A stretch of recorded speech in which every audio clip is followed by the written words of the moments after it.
Good morning student. मैं Chirag sir the best classes Isanpur और नारोल की तरफ से फिर से आपको अकाउंट का सब्जेक्ट पढ़ाने के लिए आया हूं। और अब हम चैप्टर नंबर 4 साझेदारी का पुनर्गठन, उसके अंदर पहले हमने सवाल नंबर 4 देखा था। आज हम आगे अभ्यास करेंगे और सवाल नंबर 5 देखेंगे। सवाल नंबर 5 इस तरीके से दिया हुआ है कि कोमल, कृपा और करिश्मा ये 3 साझेदार है और ये लाभ हानि कौन से अनुपात से बांटते हैं लिखा हुआ है 3:2:1, मतलब कि उनका पुराना प्रमाण दिया हुआ है 3:2:1। अब साझेदारी में पुनर्गठन के बाद में साझेदार अपना नया प्रमाण कौन सा तय करते हैं 5:3:2 तय करते हैं। और हमें सवाल के अंदर त्याग की गणना करनी है। अब त्याग की गणना करने के लिए पिछले सवाल में हमने जैसे किया था उसी तरीके से हम सबसे पहले क्या निकाल लेंगे, उनका पुराना भाग। पुराना भाग किस तरीके से निकालेंगे, तो पुराने प्रमाण का टोटल करेंगे तो टोटल कितना होता है 3, 2 और 1। इसका टोटल करेंगे तो कितना आंसर आएगा, 6 आंसर आएगा। उसी के ऊपर से उनका पुराना भाग निकालेंगे तो सबसे पहले कोमल का पुराना भाग कितना होगा, तो उसका प्रमाण है 3 और टोटल है 6, तो 3/6। कृपा का क्या होगा, इसी तरीके से 2/6। करिश्मा का क्या होगा पुराना भाग, तो करिश्मा का प्रमाण है 1, टोटल 6 है तो 1/6। उसी तरीके से हम उनके नया प्रमाण में से आधार पे नया भाग ढूंढ लेंगे। तो नया प्रमाण उनका है 5:3:2, जिसका टोटल करेंगे तो कितना आएगा 10। उस तरीके से उनका नया भाग कितना मिलेगा, तो कोमल का नया भाग मिलेगा 5/10। कृपा का नया भाग कितना मिलेगा 3/10। करिश्मा का नया भाग कितना मिलेगा 2/10।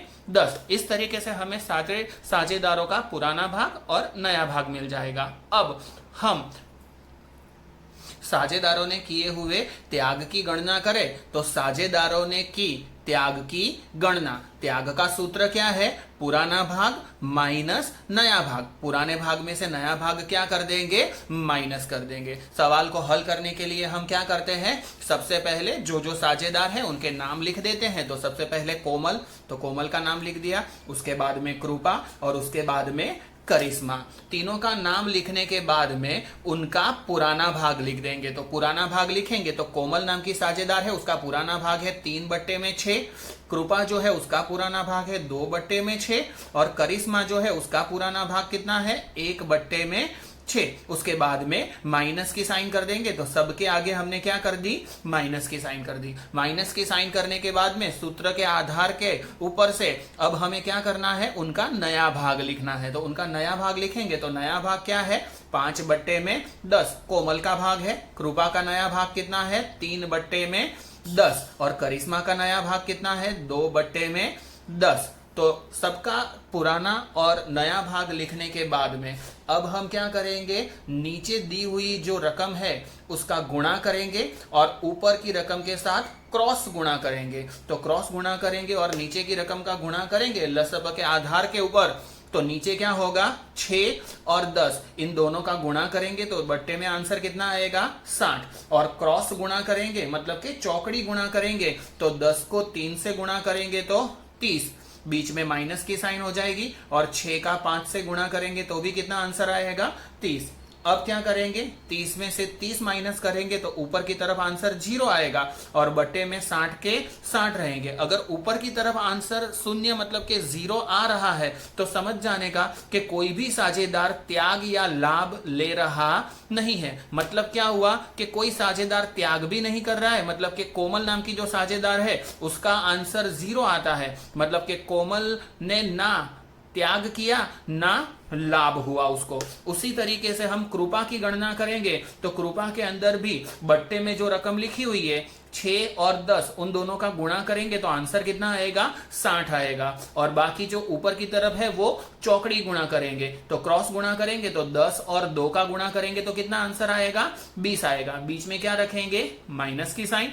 6 और 3 का गुणा करेंगे तो आंसर कितना आएगा 18 आएगा। 20 में से 18 माइनस करेंगे तो ऊपर की तरफ 2 आएगा और बटे में कितना रहेगा 60। अगर हम इसको भाग दे दोनों को 2 2 से तो आंसर क्या आएगा 2 एकम 2 और 30 दूनी 60।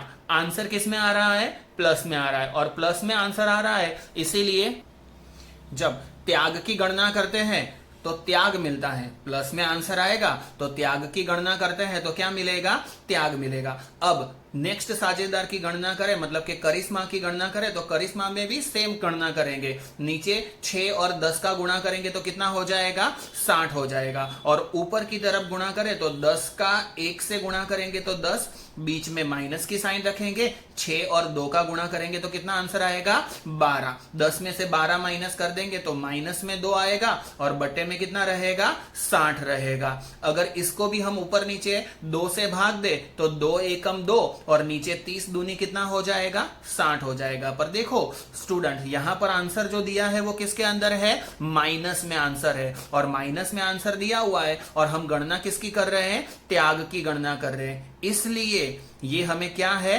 लाभ है, ऐसा गिना जाएगा। उसका मतलब क्या हुआ कि कोमल ने ना ही त्याग किया ना ही उसको लाभ मिला।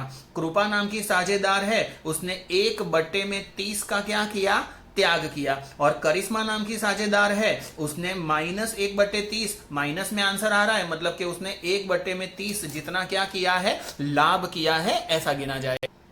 तो इस तरीके से त्याग की गणना की जा सकती है। स्टूडेंट्स, इतना ध्यान रखो कि आपको नरेंद्र सर ने जो लिंक भेजी हुई है किताब को डाउनलोड करने की, कि जो आप डाउनलोड कर दोगे तो आपके पास 12th की सारे सब्जेक्ट की किताब आ जाएगी, और आपके पास अगर किताब आ गई तो क्या है कि आपको मैं जो स्वाध्याय के सवाल हल करने के लिए दूंगा वो सवाल आपको मिल जाएंगे, और आप आसानी से उसको हल कर पाओगे, मैंने जो बताया है उसके आधार के ऊपर।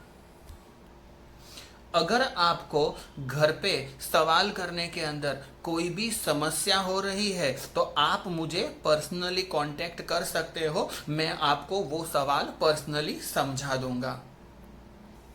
अगर आपको सवाल एक बार में समझ में, शायद ऐसा हो सकता है कि पहली बार सवाल देख रहे हो तो एक बार में समझ में ना आए, तो आप वीडियो को पॉज करके सवाल को समझ के फिर उसको वीडियो को आगे बढ़ाना, और हो सके तो वीडियो को 1 और 2 बार देख लेना। 2 बार देखने से क्या हो जाएगा, आपको उसमें ज्यादा समझ में आएगा, और आप अपने आप स्वाध्याय में दिए हुए सवाल को हल कर पाओगे।